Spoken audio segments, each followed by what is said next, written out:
everybody, welcome to the Drunk Knitter. I'm your host, Sophia Talley. Oh my goodness, this ain't the Drunk Knitter today. We're doing something a little bit different. We're gonna do a touch of an update, and we're going to do a quick review. So let's get started. So today is not gonna be knitting related. If you want to see some knitting related stuff, I have a ton of videos down there in my suggested. I'm gonna put one up here, so go ahead and check those out. But this video is gonna be strictly a review for Cerebral. So on that note, I'm just gonna dive right into it. So I decided to try Cerebral, and Cerebral is an online mental health company that allows you to pick from several different plans in which you can either get assigned a therapist or assigned a provider that is able to prescribe you medication. And all of this is done virtually online through usually through video visits. I think they also do it by call if you're unable to get on video. And I love this as a stay-at-home mom who runs an online business. I am constantly at home, and I don't really have the ability to get up and leave and make an appointment, halfway into the city, because I live in the middle of nowhere. Okay, my resources are slim where I live. So it was really nice to get an online-based company that will make it easy to manage my mental health medications and just therapy, right? And I've also heard of people using this. I've heard of BetterHelp. Many of my favorite podcasts always use BetterHelp as one of their sponsors, even though recently have fallen under fire for not having qualified therapists listed. So like you'll pick a therapist and then it's not someone who's legally or qualified to be a therapist. Some shady things going on. So I did not go with BetterHelp, and it was really expensive. It's like $300 a month. So I went with Cerebral because I've learned from other people that Cerebral's affordable and you can use your insurance. I think it was like $80 a month. Just for the first month it was $30, so it was more than half off.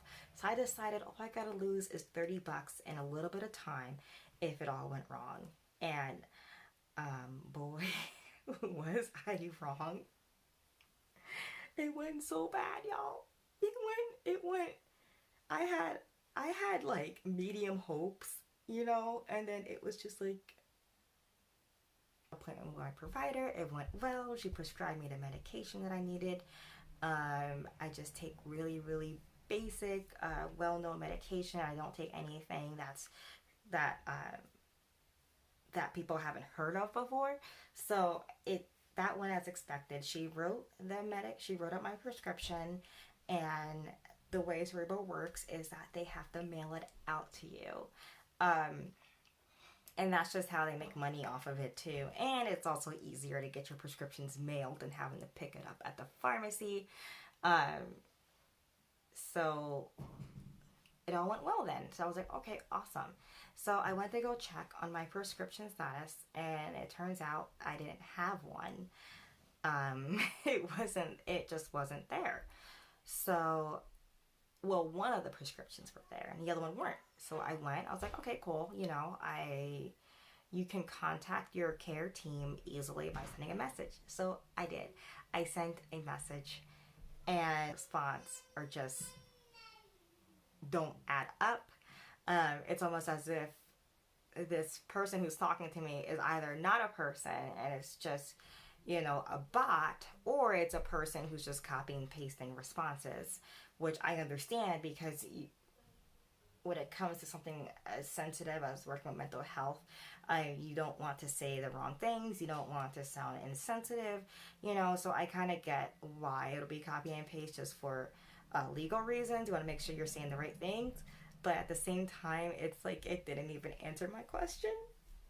Sorry, I'm laughing because I don't know how else to handle it. I was able to get them to add the medication that I needed to my file. Great. I was happy. I was good. They solved my problem within a day or two. It was wonderful. It didn't end there. Unfortunately, my provider ended up deleting my original medication and then adding my new medication in.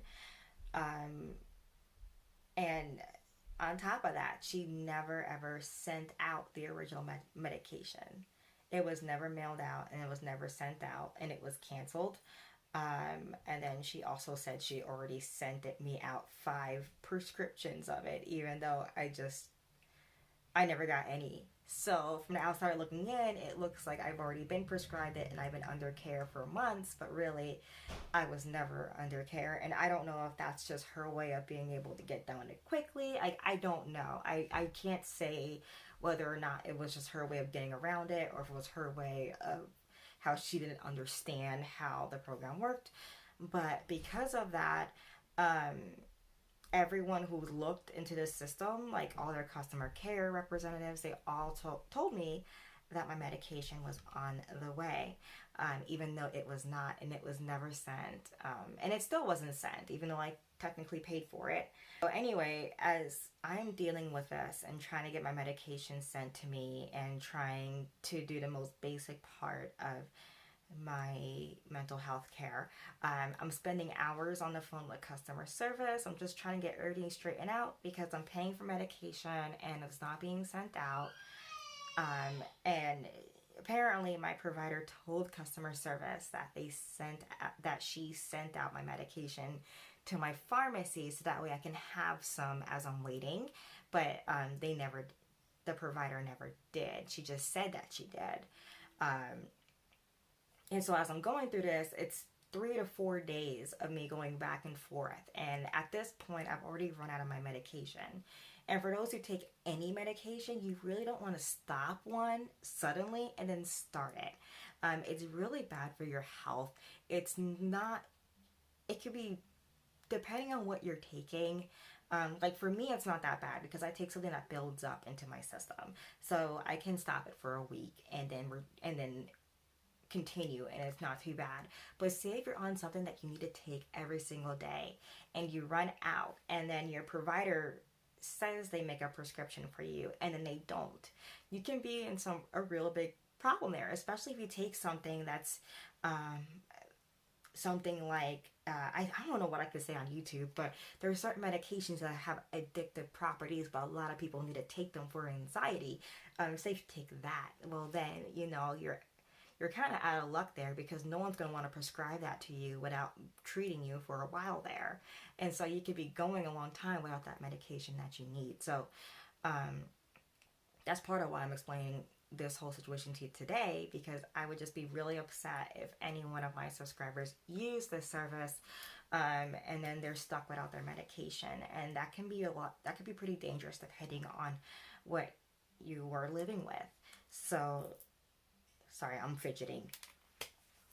So, so back to the story. So after days and days of trying to get my medication sent to me, I just gave up. I just had to call it quits. And customer service was really nice. They tried really hard, and all of them were pretty much disturbed about how my provider was not responding to their messages to submit my medication. And then finally, when she did end up responding to the customer service workers and getting my medication sent out, but she wrote it wrong. And she wrote it so wrong that CVS actually called me and was very concerned. CVS is my pharmacy. For those who don't live in the States, CVS is a well-known pharmacy. They called me saying that my provider, they were really concerned and confused because they thought it was fake. That my provider wrote medication for something that just doesn't exist. She wrote me a prescription for something that didn't exist, and they were concerned. I called it quits, and then I just saw another doctor pleaded that they give me my medication, even though they don't know me, and I explained my story, and they were very concerned as well, and they asked me who was treating me. I said Cerebral, and then the person was just like, who? Almost as if letting me know, like, do not use them. So I got my medication and I'm safe and I'm good and everything is right. I'm okay, but it's just, to me, I'm talking about this because it is just dangerous. It is very dangerous to have someone go a long time with their medication There are medications that are antipsychotics. There are medications that keep people literally grounded, that keep you going, specifically in mental health. And unfortunately, there's not a lot of resources where you can get these medications. Like, it's not like, oh man, I am out of my blood clotting medication that everyone knows what it is and I can prescribe it. When it comes to and I can go to a nurse and get it prescribed. It's when it comes to mental health, a lot of doctors are a little bit scared of, you know, prescribing this because they want more to know more. They need to know your background. They need to know who you are, what you've taken, for how long they've taken, for how long you've taken it for. Because all they have when they see you is your word, you know, and that's not always enough because patients can be confused. They might say the wrong milligram, you know. So when it comes to mental health, you really don't want to mess up with medication. That's really scary. I'm also scared because I was gonna say this before I got sidetracked, but it made me wonder if the prescriber who was writing my medication actually was legally qualified to do so. I'm trying to do research on this, and if I could find anything, I'll put it up here because I don't want to slander anyone or anything because that's not good. But I'm just having a hard time believing that a doctor is unable to write a prescription, and it's a little scary. It's a little dangerous. It scared me more than me being upset. Like, I'm not mad. You could probably tell from my responses, I'm just more confused and concerned. Just because it's like, this is really scary and this is really dangerous, and that's why I'm doing this janky video or really bad lighting. You know, I don't have a ring light. I don't have a pretty background. I'm just a smaller YouTuber here with only like 5,000 subscribers. But I just wanted to put this out there, is that if you ever need help with mental health and you ever need something that's easy and simple, please, please, please just seek out a qualified provider in your area. If you are able to, I will not ever recommend that you go to Cerebral or anything like that where it's online based, because they just can't help you. They just don't have the interface to help you. As soon as I had an issue with getting my prescription, customer service couldn't help me. My care team couldn't help me. My own person that prescribed the medication couldn't help me. You're pretty much left helpless, and there isn't an office to go to where you can speak to a real person. And even though they say you can email them, I found every time I emailed them, it was a copy and paste message. It was a bot. It wasn't a real person. And also the scary part is when you sign up, you have to put in your credit card information, which is scary because you're paying before you get the service, which means it's hard to get a refund, and they already have your information. And right now I'm dealing with the possibility of having to get a new credit card because they've yet to cancel my membership, and it's been like a day or two of me trying to cancel it. And so I'm gonna have to get a new card, which, you know, is either there, here nor there. I'm gonna have to report them to my bank and get a new card. But you know, it's just stressful, and I feel really thankful to have a support system to help me through this, because it was a really stressful time.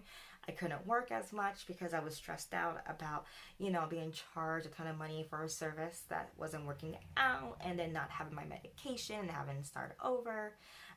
So I kind of lost some work hours. I lost some sleep over this. Cerebral would actually email me at like midnight because they're on like West Coast time, and I'm on East Coast time. And so they would email me on midnight, so I'm about to go to sleep, and then I'll get this really stressful email about how I can't cancel yet.